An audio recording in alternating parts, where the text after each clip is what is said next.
Hello everybody, David Woolridge, New View Safety Coach. Bit of a waffle on. I don't know which number it is. I think it's number 3, 2, 3. So a couple of videos ago, I think it was in the waffle on as well.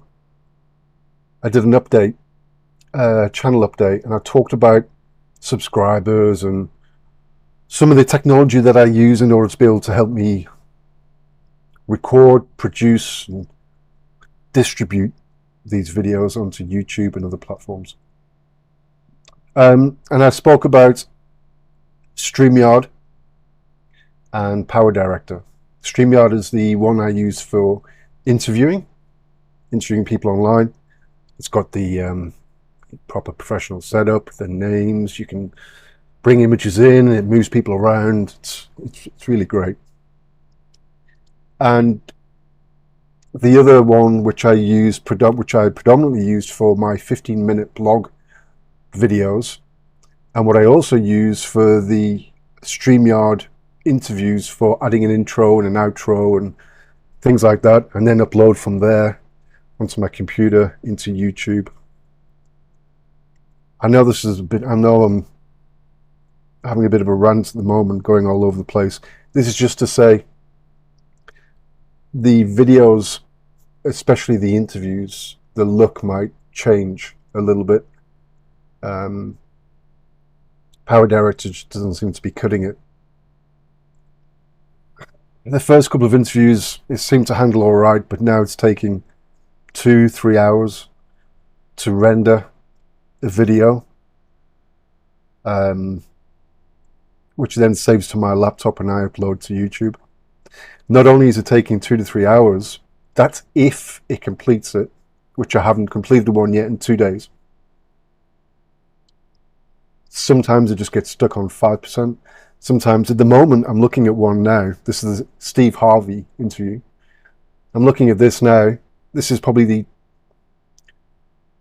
10th time I've tried to render it for YouTube, which has included uninstalling, deleting all folders files, moving all video that I've ever produced through Power Director onto an external drive, getting everything off my laptop, reinstalling Power Director, reconnecting it to my Google account, all that kind of stuff.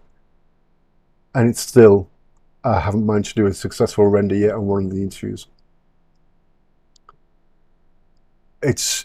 And that's not the only thing. So I was talking to an ex-work colleague this morning. I had Power Director running in the background again, trying to get this video rendered so that I could upload it to YouTube, because I've got them. I just can't upload anything at the moment. From Power Director, anyway. Now, I'll come back to that in a second. So that was running in the background, and I noticed earlier on as well, I've got 3 screens set up here, main center one and two monitors on either side.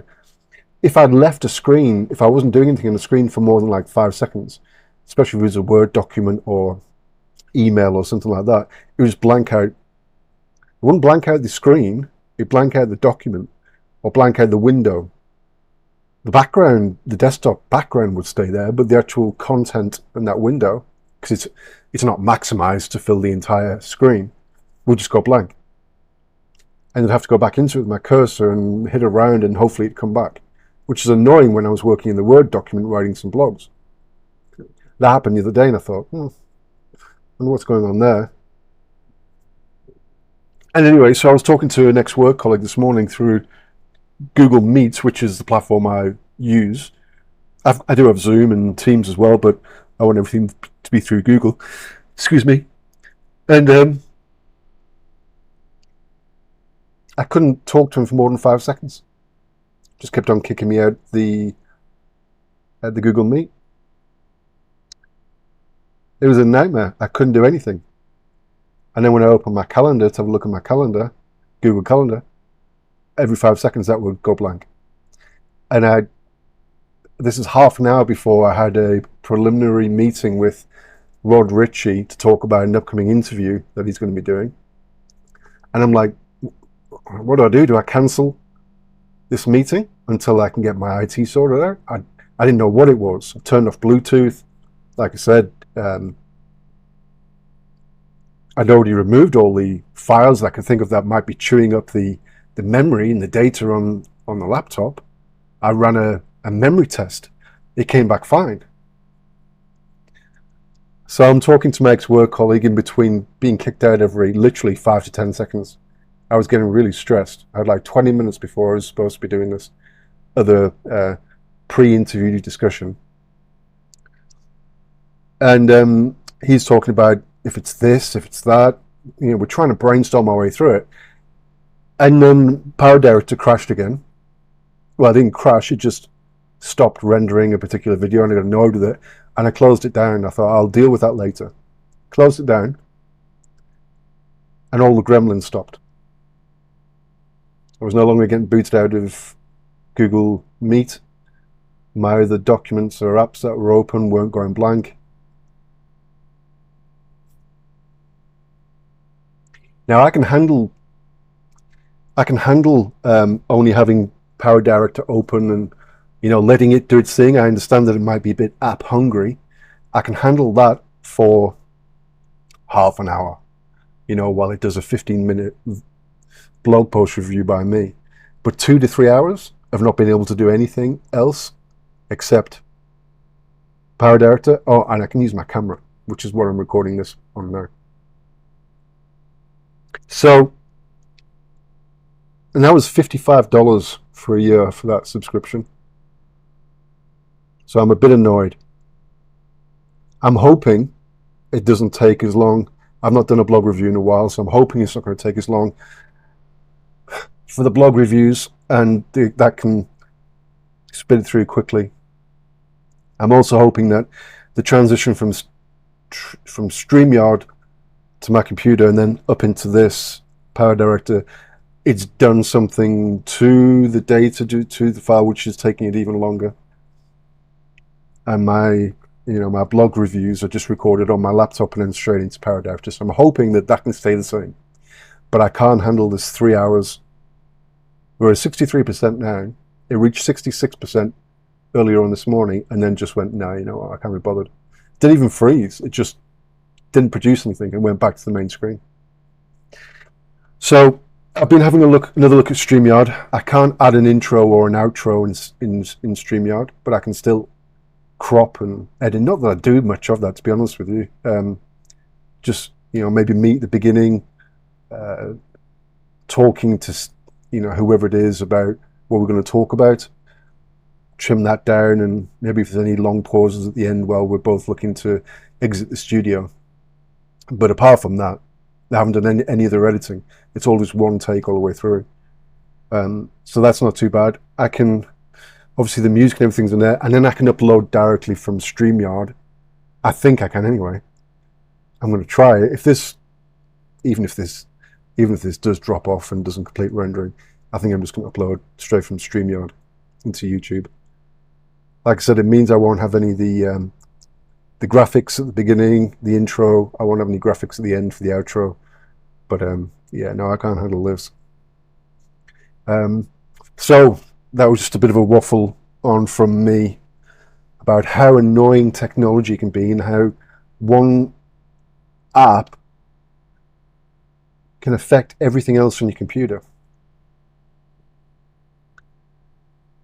at the worst possible time as well. It's first world problems, eh? First world problems. Poor me. You know, I was, prior to leaving my last job, every morning we used to have morning huddles. So we'd all, if we're working from home, we'd jump on Teams and we'd sit around. There's a recurring meeting every morning where we'd all meet, essentially. And if we're at home, we dial in, you know, remotely. If we're in the office, we'd sit around the conference table and we'd all sit together, and there was a bit of a structure, but it was generally, you know, like a check-in process. How is everyone doing? How are you going towards your targets? How you do you need any help? any questions, all that kind of jazz. And it wasn't long before I was leaving, about a week or two before I finished on the 9th of February. I was in my local pub, and I was just sat inside with the aircon because it was middle of summer. And it's not the greatest of areas in my local at the moment. Um, it's not bad, but it's, you know, it has its characters. Let's put it that way.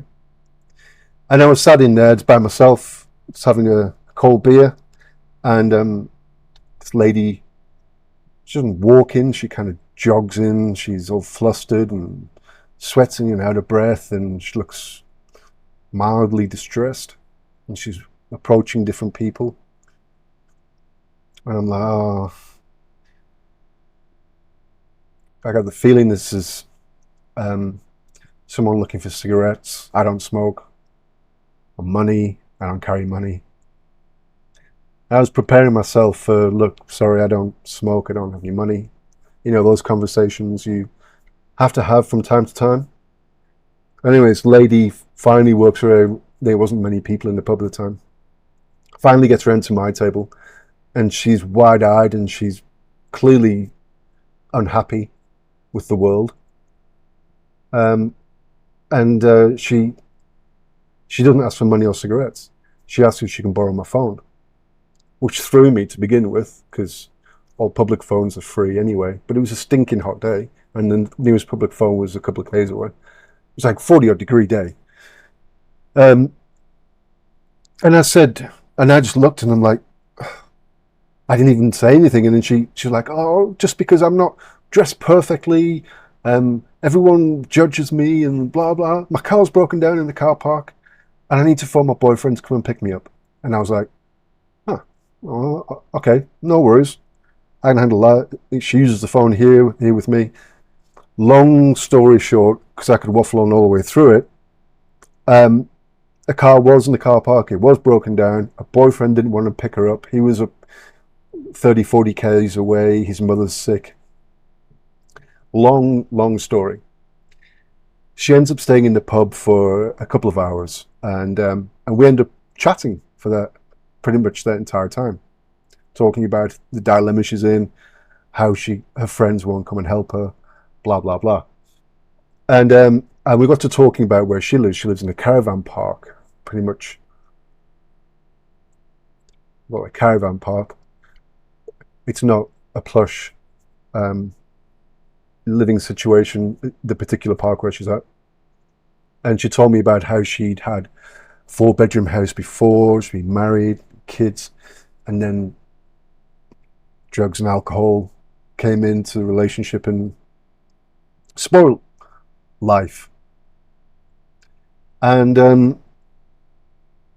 I said, oh, so what do you do now? And she'd just been fired, getting into an argument with someone at work. I can't remember the exact details now.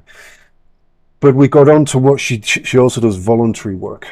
I said, oh, what type of voluntary work? And she said, well, there is quite a big contingency of homeless people in the city where I live, here in Perth. And in this particular city, there's a lot of, I don't know whether comparatively it's a lot. There are some streams and rivers, and because of that, there are quite a few bridges. And she's explaining to me how she takes food and drink and, you know, water and things around on a regular basis to the families that live under these bridges, which just blew my mind to pieces. I'm like, I've never what? Where are these people, you know? And she's like, you work during the day though, don't you? And I'm like, yeah. She said, well, during the day they're out in the streets and they're going through the bins and they're doing all the things that normal homeless people do who don't have a job and, you know, trying to survive. And then at night time, they go back to their place under the bridge. And she told me about this one guy who used to be a lawyer. And his wife was pregnant with their fourth child, third or fourth child. Turned out it was going to be the third or fourth girl, all girls. And his wife died during labour, during childbirth process, and so did the unborn child. They both died due to complications. And this sent the husband, the guy, off the rails, threw him into complete and utter chaos, complete and utter dismay, and he went off the rails. Not surprisingly, really. And she told me how she goes down and talks to him and his 2 or 3 daughters that are remaining, as they live under the bridge near the caravan park that she lives in. And I remember telling that story at a morning huddle, and thinking about all the problems that we think we have, all the pressures we think we have to deal with. But we're not a single father who's lost his wife and unborn child during childbirth and has his 2 or 3 remaining children under 10 and living with them under a bridge because his life fell apart. Anyway, I didn't record this to tell you that story. It just came to mind when I'm complaining about, like I said, these first world problems, technology, and me wanting to get my video out, and it being an inconvenience that I can't. And yet, 5 k's from here, there are homeless people under bridges. Didn't mean to bring everyone down. I guess I'll go before I do any more, before I say any more. Yeah. Perspective and gratitude. I've been, was it Tel Ben Shahar, professor from a university in America, wrote Happier and several other books. One of his books is on gratitude and how important gratitude is. At least I think it's him. I could go and have a look now, but I don't want to. I'll find the book, and I'll put a link in the or I'll even put a screenshot on the screen if my post-production Power Director is working, and I'll also put a link in the description about the book. But I'm going to go out on a limb here, because it's been a while since I read the book. The scientifically proven or psychologically proven benefits. Excuse me again. I've got a coffee here, and it's quite strong. The scientifically / psychologically proven benefits of daily motivation, daily gratitude. Reminding yourself, everything to be grateful of, can actually increase your happiness. Yeah. I think that's enough from me. 19 minutes. Take care, everyone.